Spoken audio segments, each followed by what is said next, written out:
Antes de hablar de un imperio valorado en más de 133.000 millones de dólares, hay que entender la mente de la persona que lo creó. Estée Lauder nació en Nueva York, en el seno de una familia trabajadora, y desde muy joven aprendió algo esencial: que el éxito se construye con constancia y visión. En los años 40, comenzó a vender cremas hechas a mano, convencida de que la belleza podía diseñarse con método, repetirse con precisión y, sobre todo, convertirse en un negocio exitoso. Su talento no estaba solo en la fórmula, sino en la forma de presentar el producto, de hablar con las clientas y de crear una relación directa con cada una de ellas. Así nació una marca que no prometía maquillaje barato, prometía una experiencia cuidadosamente construida. Durante décadas, Estée Lauder levantó un imperio casi piramidal basado en disciplina, intuición y una forma muy particular de ejercer el control.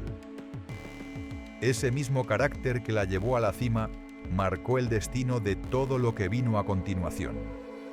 Lo que empezó siendo una venta pequeña se convirtió en algo mucho más serio. Estée no quería vender una crema una sola vez.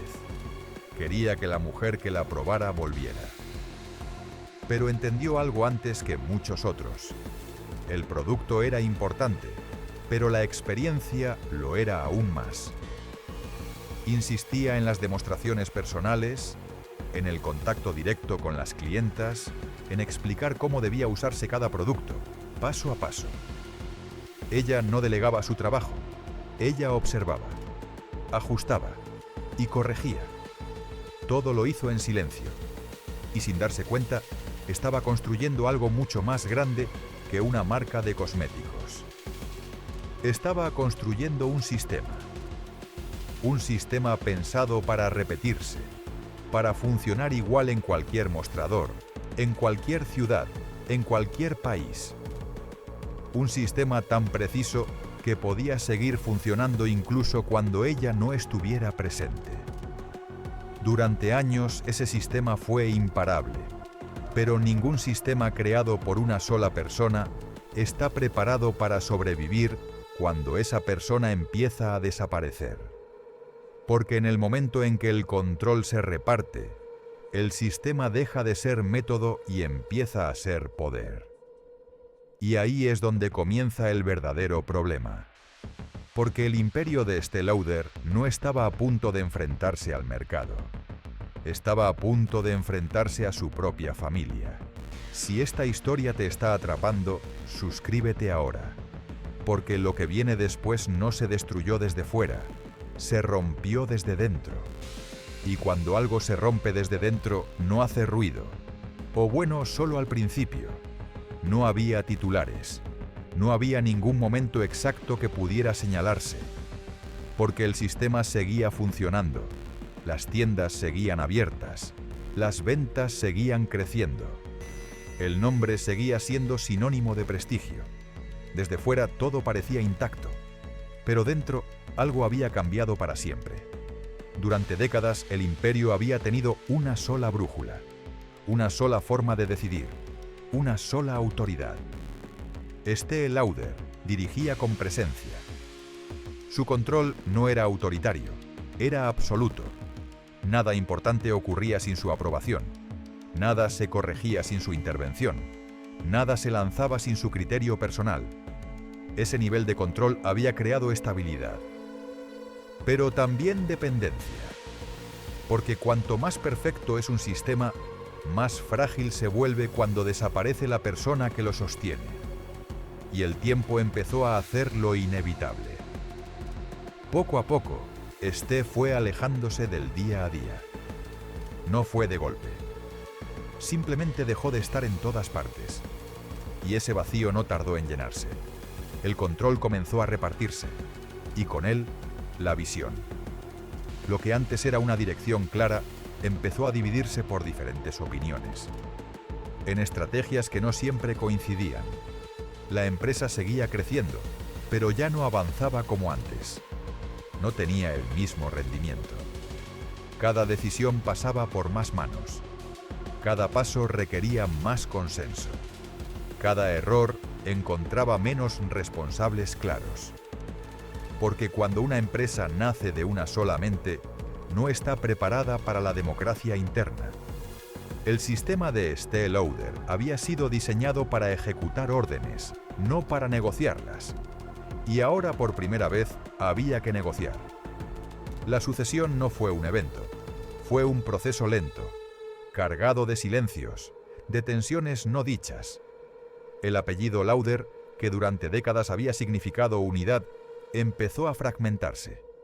No públicamente, no de forma escandalosa, sino internamente. Cada miembro de la familia creía entender el legado mejor que éste. Cada uno tenía su propia idea de lo que la marca debía ser. Algunos querían conservar la esencia original a cualquier precio. Otros querían modernizar, expandir, crecer más rápido. Y cada decisión abría una grieta nueva. Desde fuera, el imperio parecía imparable. Desde dentro, el ambiente era cada vez más oscuro. Porque el verdadero conflicto no era económico, era emocional. ¿Quién tenía derecho a decidir el futuro de algo que había sido construido con una sola visión? ¿Se podía repartir el control sin romper el equilibrio? ¿O ese equilibrio dependía precisamente de que el control nunca se repartiera? Nadie tenía una respuesta clara. Y cuando no hay una respuesta clara, empieza la lucha silenciosa. Consejos divididos, estrategias paralelas. Decisiones que se retrasaban no por falta de recursos, sino por exceso de poder. El sistema seguía produciendo resultados, pero había perdido algo esencial: la precisión. Porque antes, cada movimiento respondía a una lógica única. Ahora respondía a compromisos. Y los compromisos, cuando se toman para evitar conflictos, acaban creándolos. La empresa empezó a crecer en tamaño, pero a perder coherencia. Nuevas marcas, nuevas líneas, nuevas adquisiciones. Todo parecía expansión, pero no todo era integración.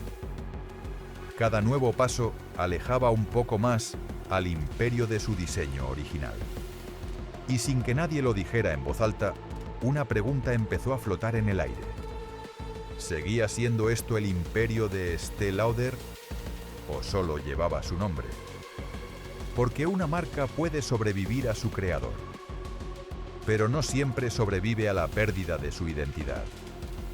El control, que antes había sido una herramienta, empezó a convertirse en un problema, porque nadie quería soltarlo del todo, pero tampoco nadie podía ejercerlo como antes. Y así, el sistema perfecto empezó a mostrar algo nuevo. No debilidad visible, no fracaso inmediato, fragilidad. Una fragilidad lenta, progresiva y silenciosa. El tipo de fragilidad que no se ve en los balances, pero se siente en las decisiones. Y esa fragilidad marcaría el futuro del imperio. Porque a veces, el mayor enemigo de una empresa no es la competencia, ni el mercado, ni una crisis global.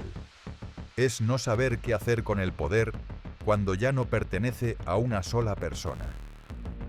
Y esta historia todavía no ha terminado, porque lo que ocurrió después no fue solo una sucesión empresarial. Fue una lección brutal sobre el precio del éxito absoluto, sobre lo difícil que es construir algo perfecto, y lo fácil que es empezar a romperlo cuando ese algo deja de tener una sola voz. Si te ha gustado el video, déjame saberlo en los comentarios.